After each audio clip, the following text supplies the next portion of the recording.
Kurama. Bagi para fans dunia shinobi pasti tidak asing lagi dengan sebutan hewan satu ini.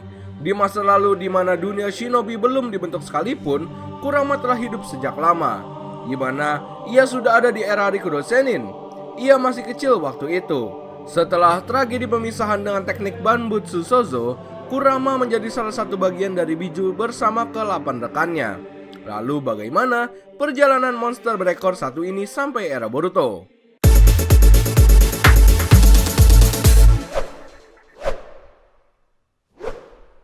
Halo bro, balik lagi dengan channel Daftar Review TV. Nah, kali ini kita akan membahas mengenai kisah monster rubah yang hidup sangat lama. Di masa itu, di mana kejadian setelah Rikudo Sennin, para Biju akhirnya dilepas ke alam liar. Mereka yang awalnya bersahabat sejak kecil malah menjadi senjata pamungkas oleh shinobi terkuat di masanya. Beruntungnya setelah Rikudo Sennin tidak ada, dan dunia shinobi berada dalam genggaman dua klan terkuat di masa itu, Senju Hutan serta Uchiha. Kisah Kurama dimulai saat ia dengan sangat marah dikendalikan Uchiha Madara dengan kekuatan Mangekyo Sharingan. Pada waktu itu, ia menjadi senjata Madara untuk menghadapi Hashirama Senju. Namun beruntungnya, pertempuran itu dimenangkan Hashirama meskipun lawannya menggunakan seekor biju. Menariknya nih, Kurama berhasil dijinakan oleh monster kayu Mokuji no Jutsu. Mulai dari situlah Kurama berada dalam perlindungan Hashirama. Setelah dunia shinobi terbentuk dan Konoha menjadi desa baru di masa itu, akhirnya Kurama menjadi Jinchuriki pertama dari istri Hashirama, Uzumaki Mito. Pertanyaannya, kenapa harus Mito? Oke, jadi gini, Mito ini adalah Uzumaki. Mereka terkenal akan kemampuan cakra yang sangat mengesankan. Dan Mito memiliki pasokan cakra tak terbatas. Bukan masalah besar kalau ia harus menjadi Jinchuriki dari seorang biju sekalipun. Yang menarik alasan lain, Mito bisa menahan pergerakan Kurama dengan rantai biju tersebut. Setelah berbagai masa berganti, akhirnya Kurama beralih tangan kepada salah satu Uzumaki penerus. Dia adalah Kushina. Di momen inilah Kurama masih sangat berbahaya. Namun, Kushina berhasil menahannya dengan teknik sama, yaitu rantai biju. Konoha masih memiliki Jinchuriki baru. Sebenarnya itu gini, kenapa biju harus dimiliki setiap desa? Jawabannya, kalau menurut Hashirama, agar setiap desa bisa menjaga keseimbangan kekuatan. Hashirama tidak ingin sebuah desa tidak memiliki monster ini untuk menjaga desa tersebut. Dalam artian, mereka akan bisa berteman baik dengan biju asalkan bisa mengendalikannya menjadi Jinchuriki sempurna.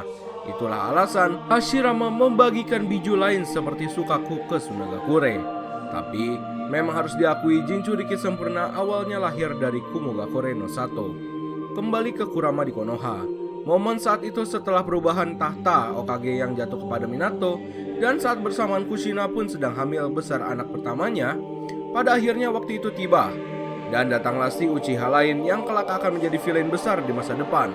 Kyuubi berhasil keluar dan dipanggil oleh seorang dengan tekniknya. Ya, dia itu Tobisi Obito, murid langsung dari Minato. Saat itu di mana Minato bertempur susah payah melawan Tobi yang ia kira Madara, juga harus melindungi istrinya karena sedang lemah.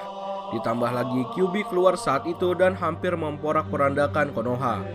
Jika tidak menggunakan teknik Hirashingiri, mungkin patung wajah Hokage sudah hancur dengan biju nama Kyuubi. Bahkan di masa itu, Sarutobi harus membantu Minato demi mengeluarkan Kurama dari wilayah Konoha.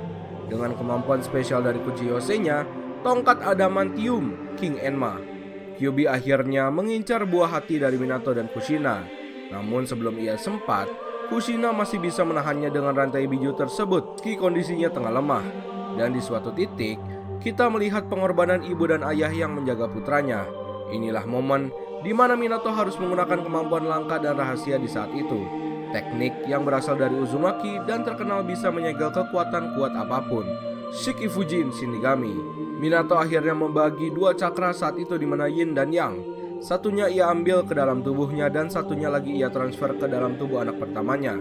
Minato meyakini jika anaknya tersebut akan berteman baik dengan Kyuubi. Dan tujuan Minato agar anaknya menjadi pahlawan untuk mengalahkan si Madara palsu tersebut, yang tak lain adalah muridnya sendiri, Uchiha Obito. Setelah itulah akhirnya Jinchuriki selanjutnya adalah Uzumaki Naruto, sebuah nama baru yang diberikan Jiraiya saat sedang makan ramen. Kepergian Minato dan Kushina membuat Sarutobi menggantikan peran Minato dan ia sambil menjaga warisan dari Yondaime Hokage. Di masa Jinchuriki Naruto inilah, Kyuubi awalnya masih ganas-ganasnya. Bahkan, ia selalu memanfaatkan Naruto untuk menggunakan kekuatan cakranya. Tujuannya apa? Semakin sering Naruto bergantung dengan cakra Kyuubi, otomatis ada kesempatan besar Kyuubi akan bebas. Tapi menariknya di era Naruto inilah akhirnya Kyuubi bisa dijinakkan dengan bantuan latihan dari Hachibi. Setelah mendapat ramalan dari Katak Agung bahwa Naruto akan dilatih oleh seekor gurita. Lalu apa yang membedakan Naruto dengan dua Jinchuriki sebelumnya? Simpel sih. Hachibi mengatakan jika kau ingin dekat dan menjadi Jinchuriki sempurna, setidaknya kau harus tahu dulu siapa nama monster biju yang ada dalam dirimu. Semenjak itulah, Naruto baru mengetahui jika Kyuubi adalah Kurama. Yuki seekor lapan memberitahukan hal itu kepada Naruto. Jika di antara 9 biju, Kurama adalah paling dibenci dengan manusia dan dia memiliki kekuatan sangat besar di antara yang lainnya. Dan singkat cerita, keduanya menjadi Jinchuriki sempurna pada waktu itu. Bahkan momen pertama Naruto menggunakan mode bijunya adalah saat menghadapi Uchiha Obito di perang shinobi keempat. Kemampuan yang disangka Kakashi adalah kedatangan gurunya Minato. Meski itu adalah gabungan pertama mereka, tapi sangat mengesankan perubahannya untuk Naruto. Di momen inilah Naruto bisa menggunakan jubah cakra dari Kyuubi dan memiliki cakra yang bisa menghubungkan ke ribuan aliansi shinobi. Semenjak peristiwa perang shinobi keempat, Naruto memiliki kedekatan penuh dengan Kurama. Bahkan setelah ia membantu para aliansi shinobi dengan ayahnya Minato, Naruto saat itu menyelimuti para pasukan aliansi dengan cakra Kurama, termasuk Sasuke dan Jugo. Alhasil, Jikukan ninjutsu terhubung dan bisa menghindari Kekai dari serangan bom Jubi. Sekarang itu pertanyaannya gini, emang Kurama ini abadi kah?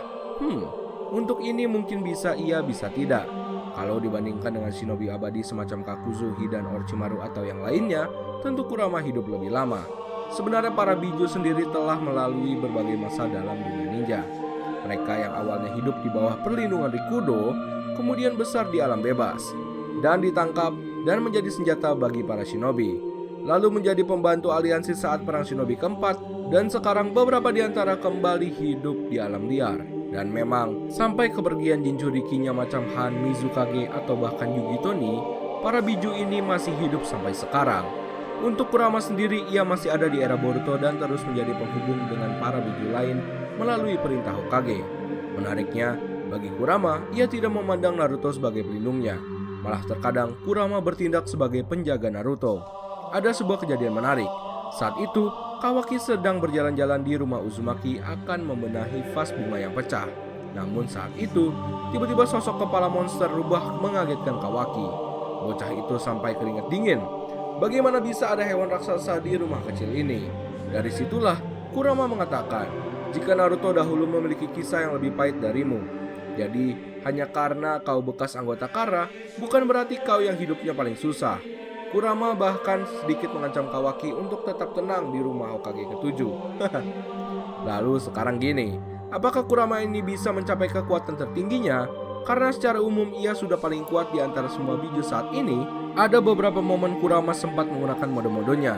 Dari mulai bergabung dengan Naruto dalam bentuk kepala, kemudian bentuk biju penuh di mana ini adalah mode rubah besar, serta mode ia berdiri dengan Susanoo. Tapi dari semua itu, ada satu lagi yang disebut sebagai Kurama Perfect Mode. Kejadian ini hanya ada di pertempuran lembar akhir antara Naruto melawan Sasuke. Saat itu kedua orang ini mendapati setengah kekuatan dari Rikudo Sennin, di mana Sasuke dengan humanoid Susanoo-nya yaitu dalam bentuk Perfect Mode. Ia saat itu memiliki senjata terkuatnya panah Indra Noya. Sementara di sisi lain Naruto mampu mengimbangi dengan perubahan tertinggi Kurama, di mana wujud besar Kurama dengan balutan beberapa perubahan di kepala biju tersebut. Di mode ini Naruto terlihat memiliki teknik Rasen Shuriken besar dengan Rasengan berwarna keunguan. Kemampuan ini pada akhirnya bertabrakan dengan panah Indra Noya. Meski hasilnya imbang, tapi secara stamina Naruto masih lebih unggul saat itu, karena dengan adanya cakra besar Kurama. Perfect Mode ini setelah perang shinobi berakhir belum pernah digunakan kembali.